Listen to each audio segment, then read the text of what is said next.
جادوئی brush. ایک دفعہ کا ذکر ہے کہ ولو براک کے سوتے ہوئے قبضے میں لیلی نام کی ایک نوجوان لڑکی رہتی تھی۔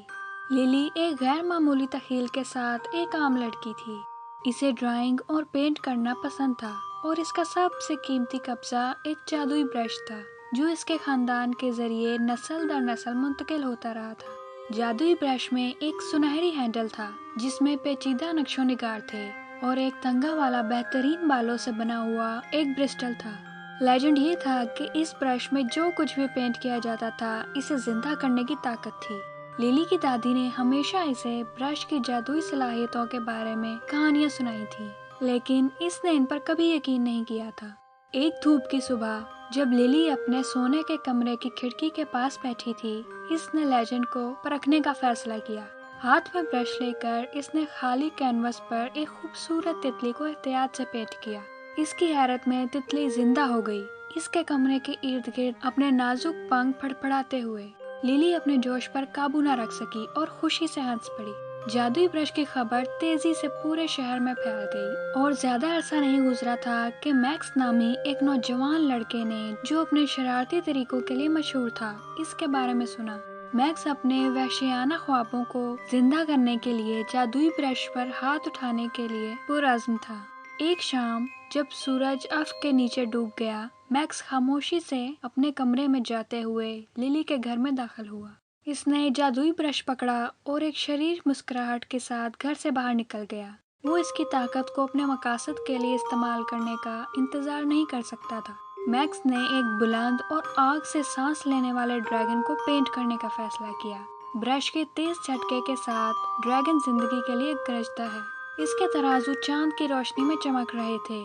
میکس اپنی نئی تخلیق کی پشت پر سوار ہوتے ہوئے ناقابل تسخیر محسوس ہوا۔ اس نے قصبے میں خوف و ہراس پھیلایا، خوف و ہراس اور افراتفری پھیلائی جب ڈریگن نے اپنی تیز سانسیں چھوڑ دیں۔ لیلی ہنگامے سے بیدار ہوئی جب اسے محسوس ہوا کہ اس کا جادوئی برش غائب ہے۔ وہ جانتی تھی کہ اسے میکس اور ریمپنگ ڈریگن کو روکنا ہے۔ اس نے چمکتی ہوئی بختر میں ایک بہادر نائٹ کو پینٹ کیا جو ایک طاقتور تلوار سے مکمل تھا اور اسے افراتفری کے دل میں چارج کرتے ہوئے بھیجا۔ نائٹ اور ڈریگن ایک شدید جنگ میں آپس میں لڑ پڑے۔ یہ ایک مہاکاوی جدوجہد تھی جس میں شہر کی تقدیر توازن میں لٹکی ہوئی تھی۔ لیلی نے دم بھرتے ہوئے دیکھا، اس کا دل اپنی تخلیق اور اپنے شہر کو بچانے کی ذمہ داری کے درمیان پھٹا ہوا تھا۔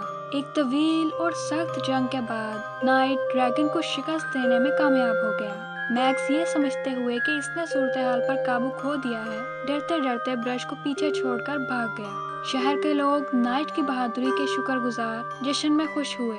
ڈریگن کی شکست اور میکس کے چلے جانے کے بعد لیلی جانتی تھی کہ اسے اپنے برش کی ذمہ داری قبول کرنی ہے۔ اس نے اس کے ارد گرد ایک پنجرا پینٹ کیا تاکہ کسی کو اس کی طاقت کا غلط استعمال کرنے سے روکا جا سکے۔ اس نے محسوس کیا کہ جہاں برش خوشی اور جوش لایا تھا، وہیں اس میں بہت زیادہ نقصان پہنچانے کا بھی امکان تھا۔ وقت گزرنے کے ساتھ لیلی نے شاندار اور جادوئی پینٹنگز تخلیق کرنے کا سلسلہ جاری رکھا۔ انہیں اپنے دوستوں اور شہر کے ساتھ شیئر کیا۔